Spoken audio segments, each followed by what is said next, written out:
united by a great ideal to make the world safe for democracy, the American people entered the World War on the 6th of April, 1917. During World War I, there were over 9 million casualties. There were over 12 million injuries. Luckily, women took a very important role of military nurses. They helped aid and help out the injured soldiers.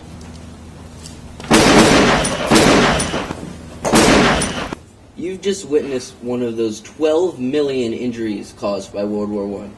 Next, you'll be witnessing a nurse's procedures on one of those injured soldiers.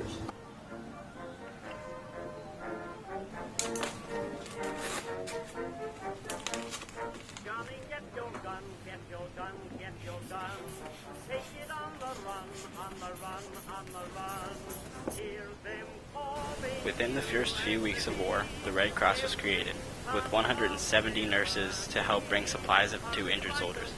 More than 1,600,000 women joined the workforce, taking the occupations that men held before they left for war. Women did surprisingly well, proving that they can take on new tasks efficiently. By 1918, over 23,000 women became Red Cross nurses, and they aided over 4 million soldiers. More than 9 million men died during that war. During World War I, most women had husbands that went to war. These women had to experience the terrible experience of their husbands dying in the war. Even when these women received word that their husband, father, or brother had died, these women continued to work hard to keep their country going.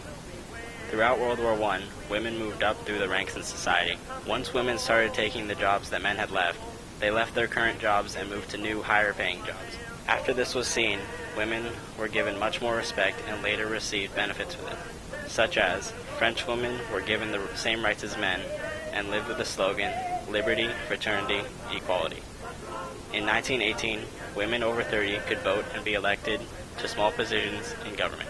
Women worked in many different occupations while men were at war. They worked as nurses, munition factory workers, spies, soldiers, and sold war bonds.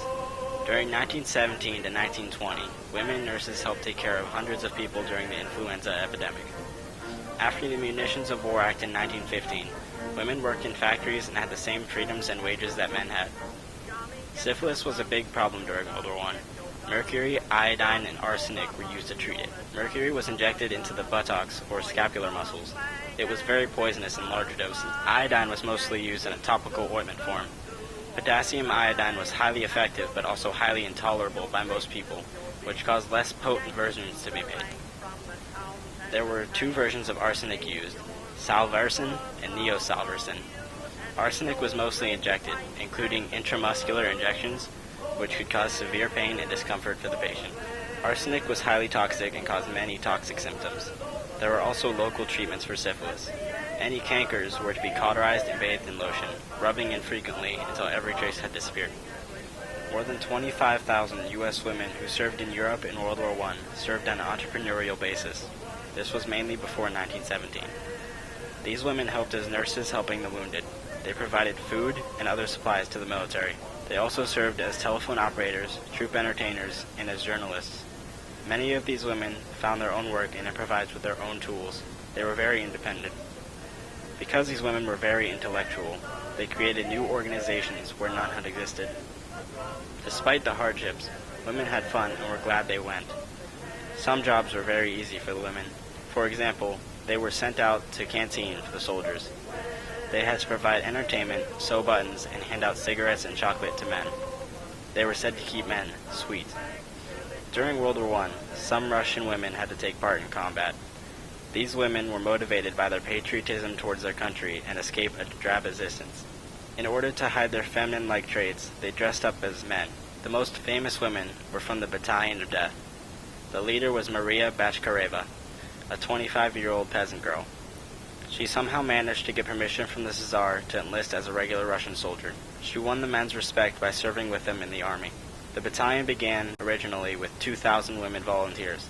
They were given equipment, a headquarters, and several dozen male officers as instructors.